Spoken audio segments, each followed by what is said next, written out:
ఆషాఢ మాసం సందర్భంగా మన కాసం ఫ్యాషన్స్ కిలో చీరలు కొనండి, అరకిలో చీరలు ఉచితంగా పొందండి. జూలై 30న వరల్డ్ వైడ్ గా ల్యాండ్ అయిన జయకృష్ణ తొలి ఆట నుంచే పాజిటివ్ టాక్. కానీ కలెక్షన్లు మాత్రం డల్. కారణం అదేనా?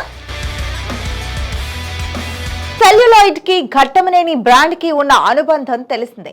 రికార్డులైతే ఎప్పటికప్పుడు సరికొత్త ఉత్సాహంతో బాక్సాఫీస్ ని షేక్ చేస్తుంటాయి.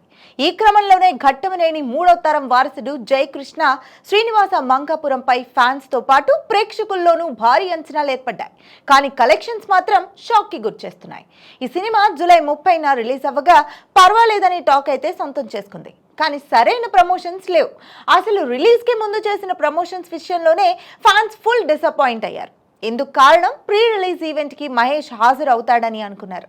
ఏకంగా ప్రీ రిలీజ్ ఈవెంట్ నే క్యాన్సిల్ చేశారు. దీంతో సినిమాకి దక్కాల్సిన స్థాయి ప్రమోషన్లు దక్కకపోవడమే అతిపెద్ద ప్రతిబంధకంగా మారింది. నేటి డిజిటల్ యుగంలో ఎంత పెద్ద స్టార్ ఫ్యామిలీ బ్యాక్గ్రౌండ్ ఉన్నప్పటికీ సరైన పబ్లిసిటీ వ్యూహాలు లేకపోతే ప్రేక్షకులకి సినిమాని రీచ్ చేయడం కష్టతరంగా మారుతోంది. అభిమానులు ఎలాగూ ఉంటారు, కానీ అంతిమంగా ప్రేక్షకులు థియేటర్స్ కి రావాలి. అసలు వాళ్ళంతా ముందు సినిమా గురించి మాట్లాడుకోవాలి కదా. అలా జరిగేది ప్రమోషన్స్ వల్లనే అని మేకర్స్ కి తెలియని విషయం కాదు. కానీ ఈ సినిమా రిలీజ్ తర్వాత ఒకే ఒక్క ప్రెస్ మీట్ నిర్వహించడం గమనార్హం. ప్రమోషన్ల ఖర్చులతో కలిపి సుమారు 20 కోట్ల బడ్జెట్తో శ్రీనివాస మంగాపురం తెరకెక్కింది. 10 కోట్ల థియేట్రికల్ బిజినెస్ చేసింది. బాక్సాఫీస్ వద్ద విజయం సాధించాలంటే 10 కోట్లకు పైగా షేర్స్ లేదా 20 కోట్ల గ్రాస్ రాబట్టాల్సి ఉంది. మొదటి రోజు వరల్డ్ వైడ్ గా 2.5 కోట్ల గ్రాస్ నమోదు చేసింది.